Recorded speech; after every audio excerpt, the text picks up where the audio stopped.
stakeholders.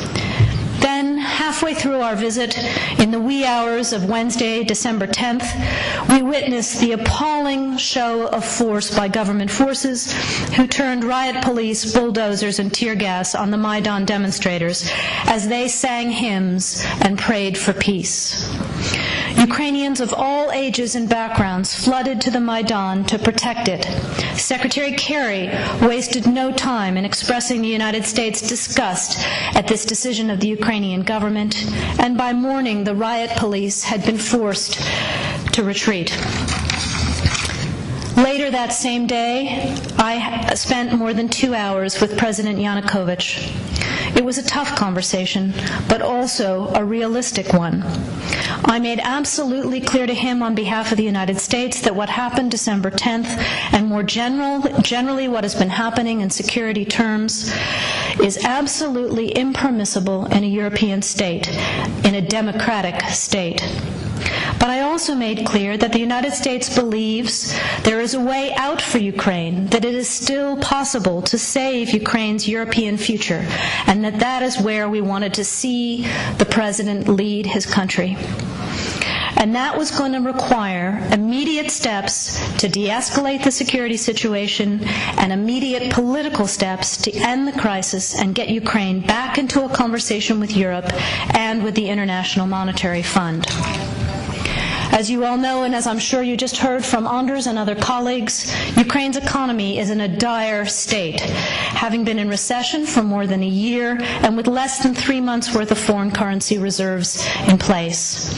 The reforms that the IMF insists on are necessary for the long-term economic health of the country. A new deal with the IMF would also send a positive signal to private markets and would increase foreign direct investment that is so urgently needed in Ukraine. Signing the association agreement with the EU would also put Ukraine on a path to strengthening the sort of stable and predictable business environment that investors require. There is no other path that would bring Ukraine back to long-term political stability and economic growth. We also commend the EU for leaving the door open on the association agreement and for continuing to work with the Ukrainian government on a way forward. The Ukrainian parliament has already passed some 18 separate pieces of required legislation in advance of the Eastern Partnership Summit in Vilnius.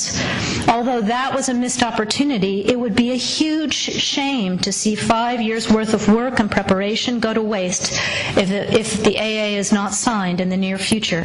So it is time to finish the job. As Vice President Biden said in remarks last night, President Yanukovych has a choice.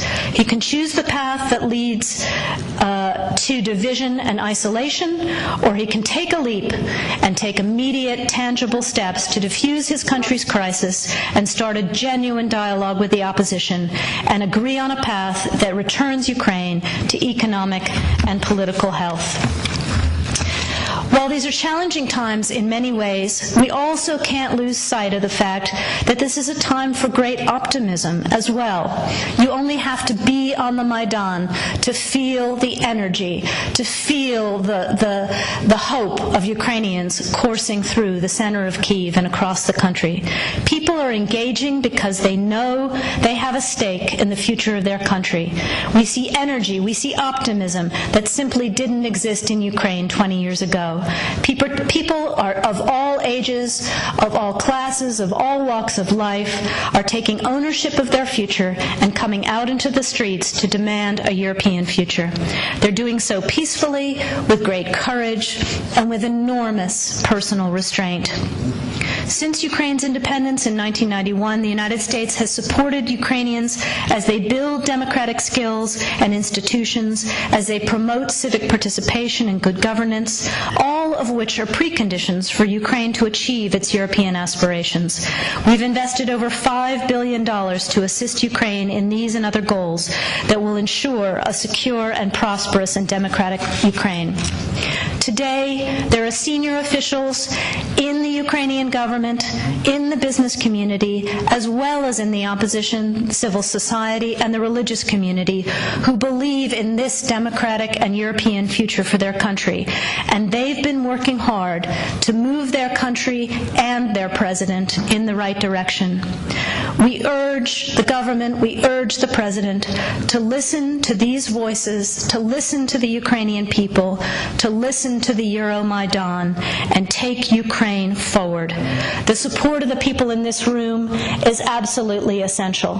We thank you for all you are doing. We thank you for your partnership all these years, and we look forward to continuing to stand shoulder to shoulder with you as we take Ukraine into the future that it deserves. Thank you very much for the time today.